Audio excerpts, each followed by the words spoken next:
Hello, everyone. I'm Kelly Lendvoy from ACE, and welcome to a special edition of Arthritis at Home. Today, we're looking back at 2023 and ahead to 2024 with a special holiday edition. And to speak with us today is Cheryl Koehn, President and Founder of Arthritis Consumer Experts. Cheryl, welcome to the show. Thank you very much, Kelly. Good to be in the studio with you again.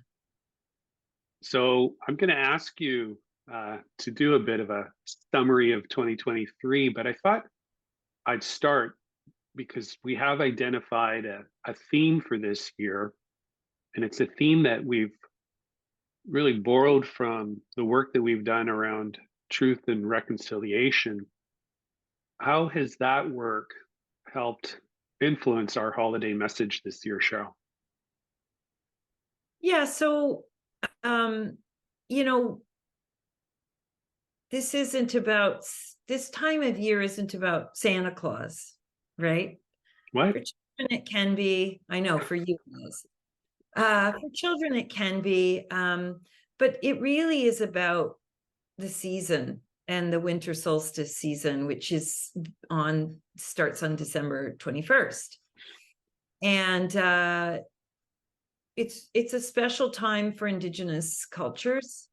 Definitely, they've been recognizing and practicing how to live one's life during the winter solstice. And I personally was inspired and guided by my Indigenous brothers and sisters, specifically in arthritis, to try to practice some of these things myself. And when we were reflecting on our work at ACE, there just seemed to be a really nice natural connection, Kelly. And winter solstice is so much bigger than just, taking a few days off. It's actually going through the winter solstice with some very clear intentions, like, slowing down and resting, cooking and sharing comfortable meals with people, reflecting on the past year, which is what we have done in our Christmas or our holiday message,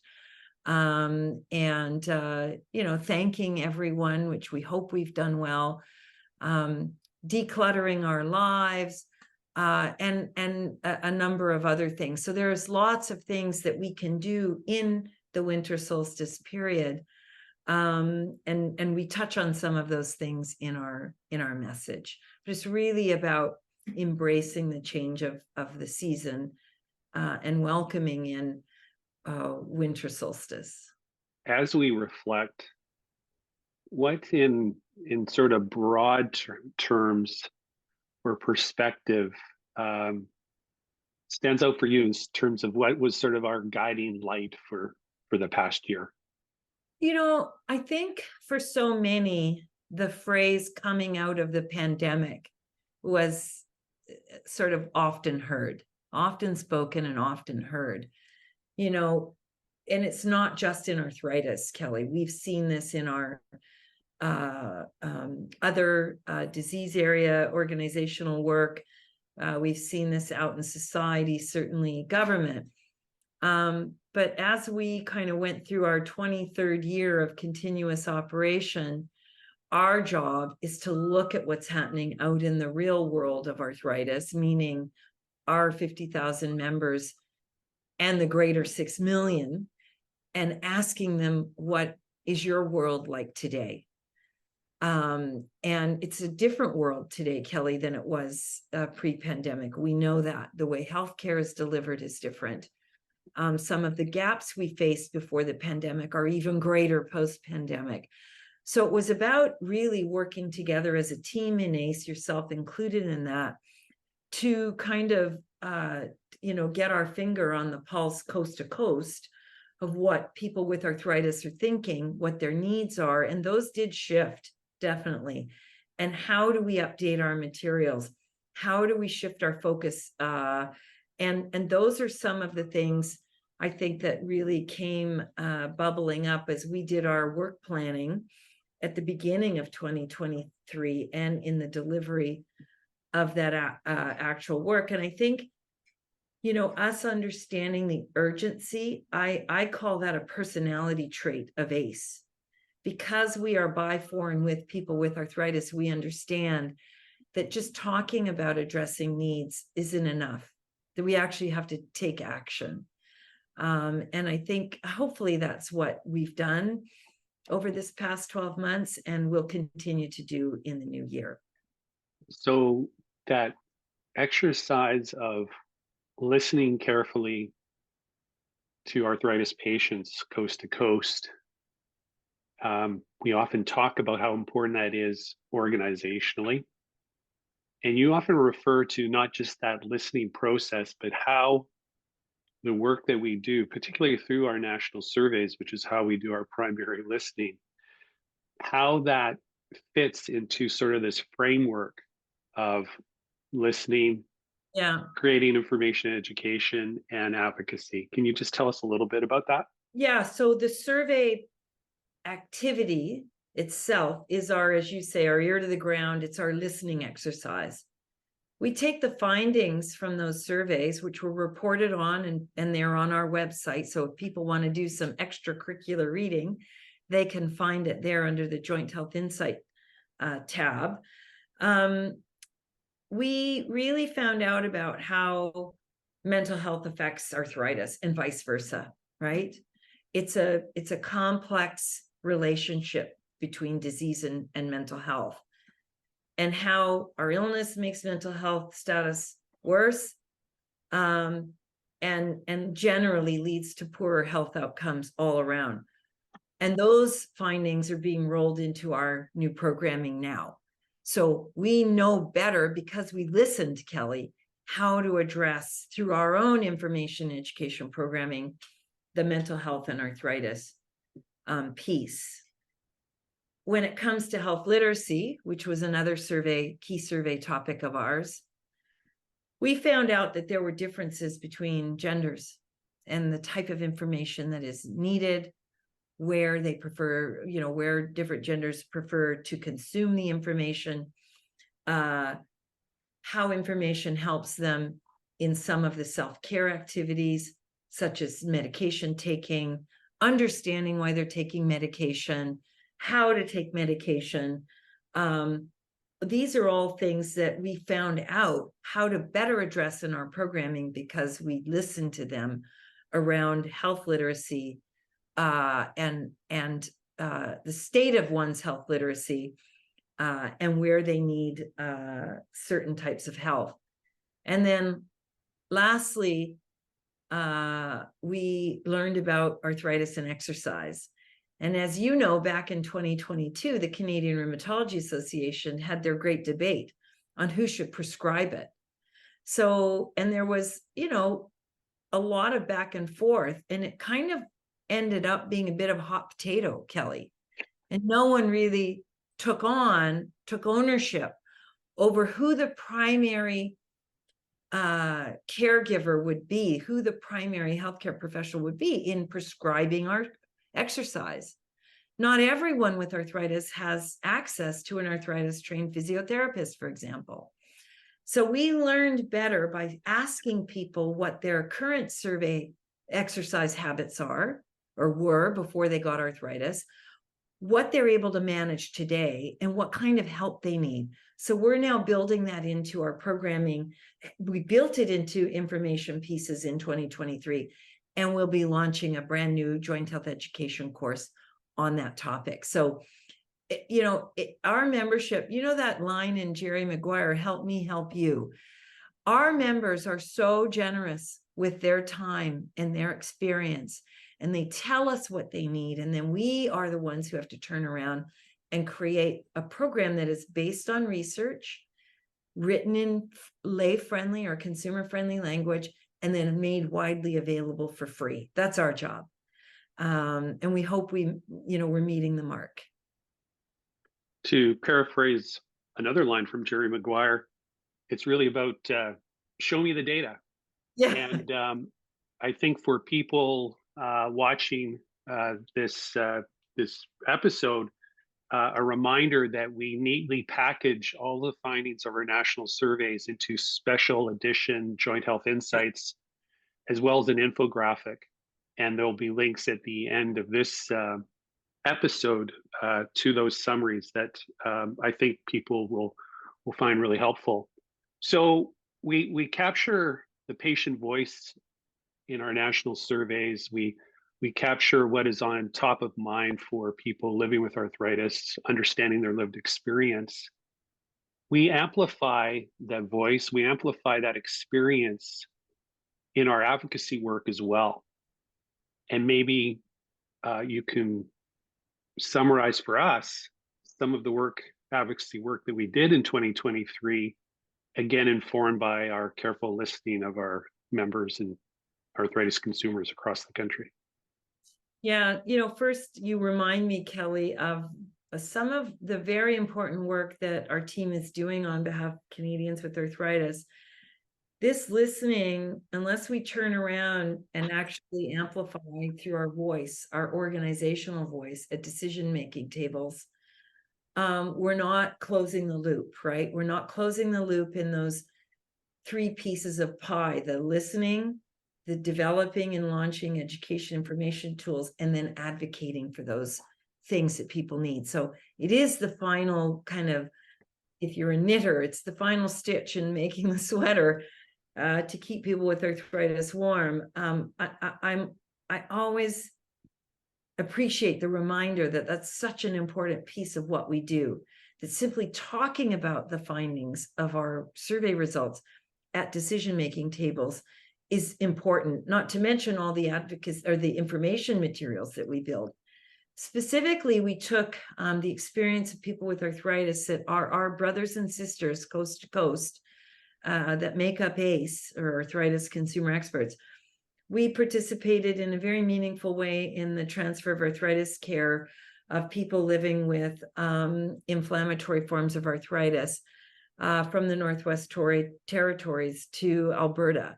And so, as well as transitioning them from an originator biologic to a biosimilar biologic.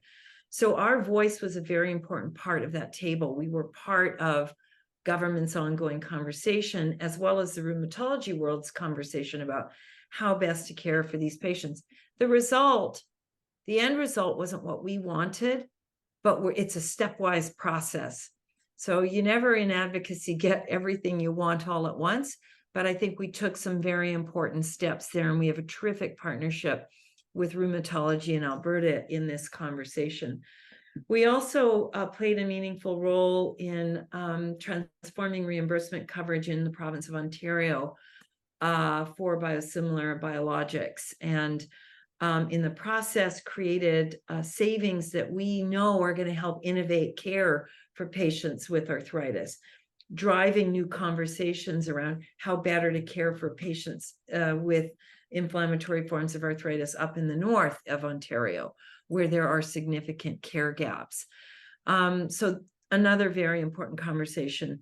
I think something that we've done so closely with our Indigenous scholar advisor, Dr. Terry Lynn Fox, doing all of the work around truth and reconciliation, not just in our own organization, but promoting the need for it across the broader arthritis community, and specifically focusing on the calls to action 18 to 24. We launched the Arthritis Call to Action website, Kelly, which was a fantastic outcome of the work that we've been doing with our Indigenous advisors over the last 2 years.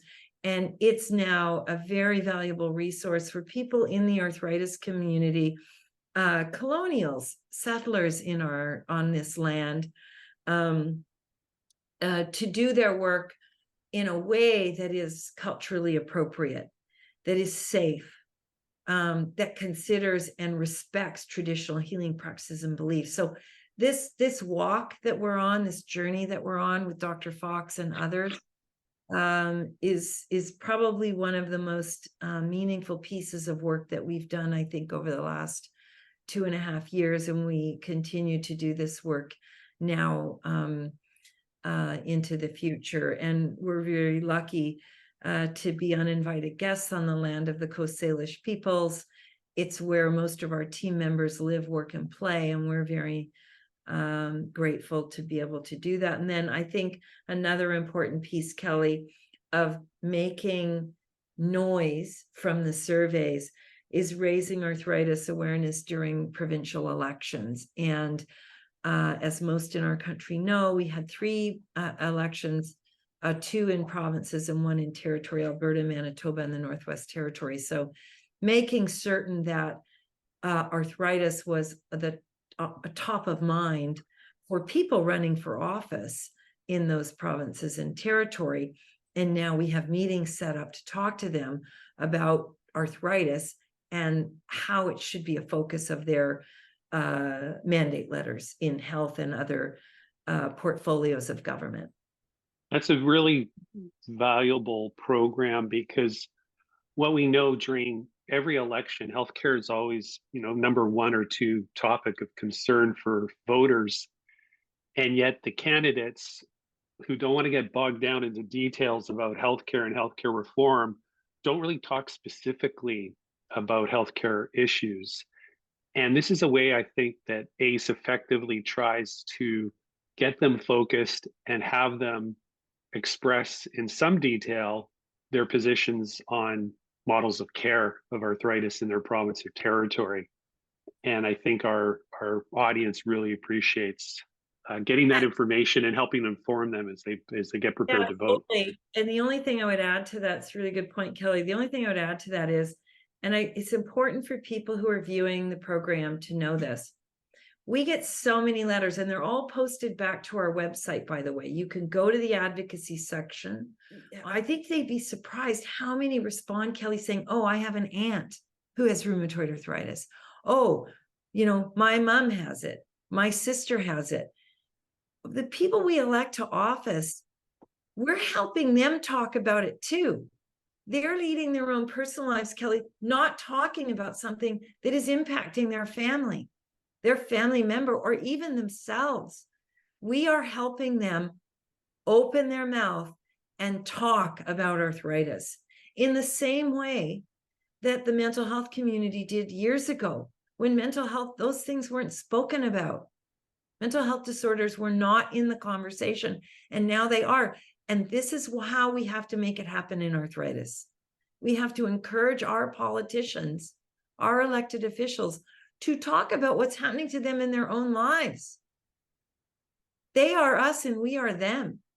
So my message to you is write to your elected official and tell them about your arthritis. And I guarantee you, you're going to get an empathic letter back, right? You're going to get an empathetic voice coming back to you. Thank you for letting me have my own little unpaid political message. Yeah. Basically, send them a letter and say, let's talk. Yeah, exactly. It's time to talk. And maybe time to talk about arthritis. It's time to talk about arthritis. And maybe that's a great segue to sort of putting a bow on the holiday message here. Time to talk, time to take action. Maybe these are some of the things that we're thinking about for 2024. And I turn it over to you if you have any other final messages for our viewers as we head into the holiday season. Yeah, I guess a couple of things. One, I want to assure the folks that lean on us, our members, our partners, the arthritis public at large, or people just simply interested in arthritis, that our roadmap at ACE is clear. And it's clear because of the listening that we do and how we turn that listening into action.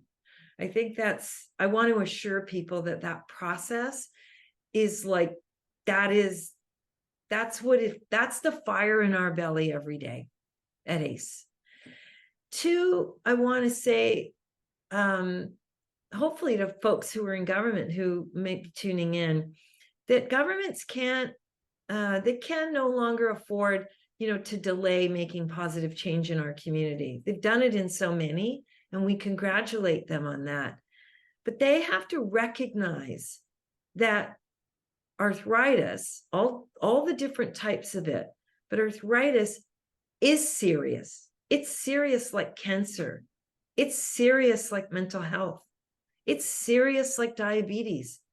It crushes lives in so many ways that aren't even thought of by decision makers in government. That it is a serious cause of constant pain. And I mean that when I say it. People with arthritis, so many of us live in constant pain because of, ineffective care delivery, not enough care delivery, ineffective medications. Although we have a number of very good medications now in our medicine chest, half of the people that have my disease still don't respond to the very best medicines we have. So I think that's a very important thing for government to hear. It's time. It's time to get real with arthritis. And then last, I guess I want to but invite everyone in our audience to join us. We work hard and we try to make our work fun and upbeat, because just thinking about arthritis sometimes is depressing.